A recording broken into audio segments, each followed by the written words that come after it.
Assalamualaikum warahmatullahi wabarakatuh. Jumpa lagi dengan Nuya Zahara Channel.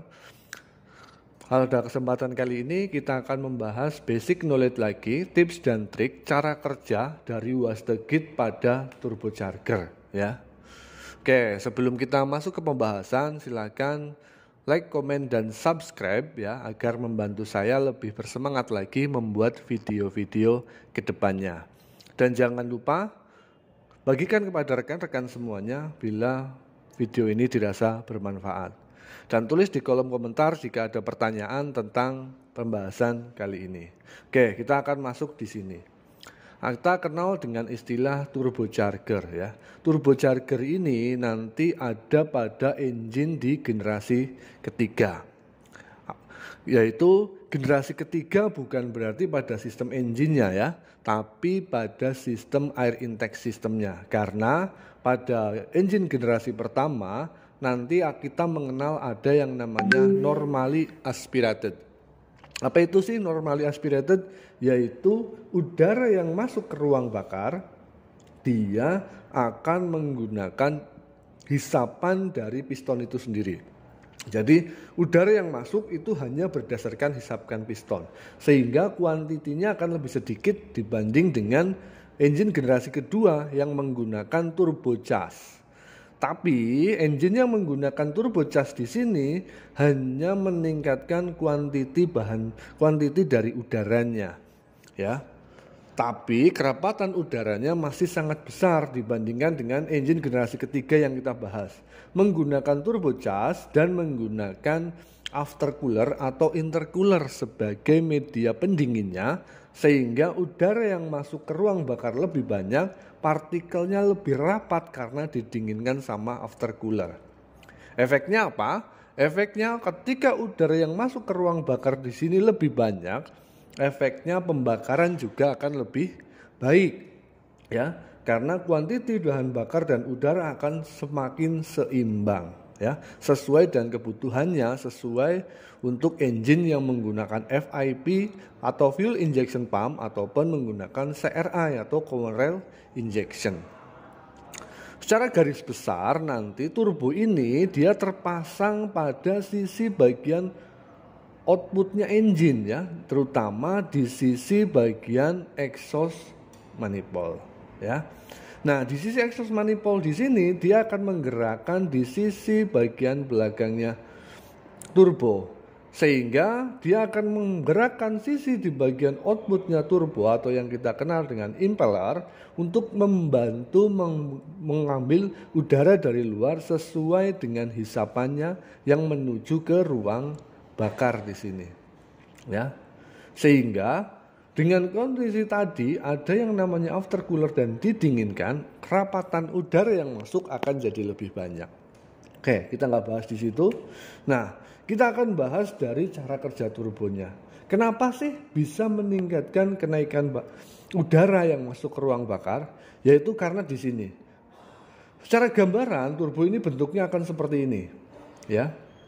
Oke, sehingga ketika nanti kita hidupkan ya, turbo itu terdiri dari dua sisi. Yang pertama ada sisi turbin ya. Yang kedua di sini ada sisi blower ya. Dan di antara sisi turbin dan blower di sini terpasang yang namanya impeller. Sehingga ketika turbin ini berputar, maka blower juga akan ikut berputar sesuai dengan putarannya turbin ya. Nah, sehingga ketika ada udara yang masuk atau udara yang keluar dari sisi exhaust ya, atau sisi pembuangan dari exhaust, dia akan memutarkan sisi turbin ya. Pada saat memutarkan sisi turbin, sebagian udara yang akan menuju muffler itu akan melewati sisi turbin. Akibatnya apa? Turbin ini berputar. Ketika turbin berputar, maka blower di sini berputar karena sisi blower terhubung langsung dengan impeller. Sehingga karena ada putaran di sisi blower, maka akan menyebabkan udara dari luar ya, dari luar sistem, terkhususnya adalah dari sisi air cleaner, itu akan masuk ke sisi bagian belakangnya blower. Jadi seolah-olah blower ini akan menjadi sebuah kipas ya. Karena ada kipas di sini dan udara terbuntu, maka udara akan dilewatkan menuju di sisi bagian outputnya turbo yang nantinya akan dihubungkan menuju ke intake manifold ya. Karena ada udara ke intake manifold, maka udara yang masuk ke ruang bakar akan besar ya. Sehingga di sini kita bisa meningkatkan kuantiti dari udaranya. Tapi jika hal ini terjadi ya, udaranya besar, kuantiti bahan bakarnya juga besar, otomatis apa? Putaran mesin juga akan meningkat ya. Ketika putaran mesin meningkat, udara exhaust juga akan semakin banyak ya. Karena udara yang masuk di sini semakin banyak, putaran turbin semakin kencang, sehingga udara yang dimasukkan ke sisi intake manifold juga akan semakin banyak. Ya, bagus nggak? Bagus Pak. Tapi jika berlebih, akibatnya nanti akan apa? Menyebabkan kerusakan pada sisi piston. Akibat apa? Pembakaran yang semakin besar, semakin banyak akan menimbulkan yang namanya ledakan yang besar pula. Bisa merusak komponen dari engine. Sehingga dalam mekanisme inilah kita membutuhkan yang namanya wastegate gate valve. Ya. Untuk apa wastegate gate valve ini? Wastegate gate valve ini nanti fungsinya adalah mengatur kerja dari exhaust valve ya, yang memutarkan ke turbin. Dengan apa? Dengan menghubungkan udara dari exhaust valve langsung menuju muffler tanpa melalui turbin oleh wastegate gate valve di sini. Ya, sehingga dapat meminimalisir kerja dari engine ya, atau kerja dari turbo supaya tidak merusak engine system. Bagaimana cara kerjanya? Seperti ini Pak. Tadi ketika kita ada exhaust valve ya, udara dari exhaust dia memutarkan turbin, maka dia akan menaikkan tekanan di sisi yang namanya intake manifold ya, yang menuju ke combustion chamber. Nah, karena di sini ada mekanisme valve yang dihubungkan dengan udara di jalur yang namanya intake. Ketika exhaust semakin besar, udara yang dihisap semakin banyak, yang masuk menuju ruang bakar, maka udara ke sini akan dikurangi sampai kapan? Sampai tekanan udara yang di sisi intake manifold lebih besar dari kekuatan spring di bagian intake atau wastegate gate valve. Sehingga udara ini akan mendorong wastegate gate valve ke kanan. Ya.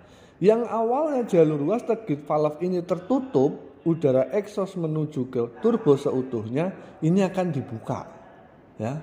Karena ini dibuka, otomatis udaranya yang dari exhaust yang memutarkan turbo itu akan dibagi dua. Satu sebagian akan memutarkan turbo sesuai kebutuhannya, dan sisanya akan dihubungkan langsung menuju ke muffler untuk dibuang dan dilepaskan ke udara luar.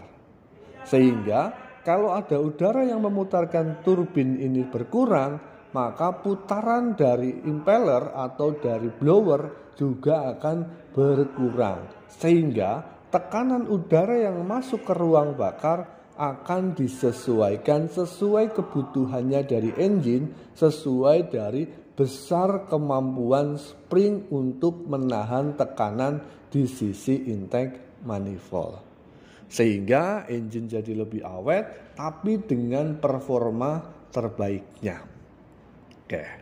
Mungkin itu yang dapat saya sampaikan, kurang lebihnya mohon maaf.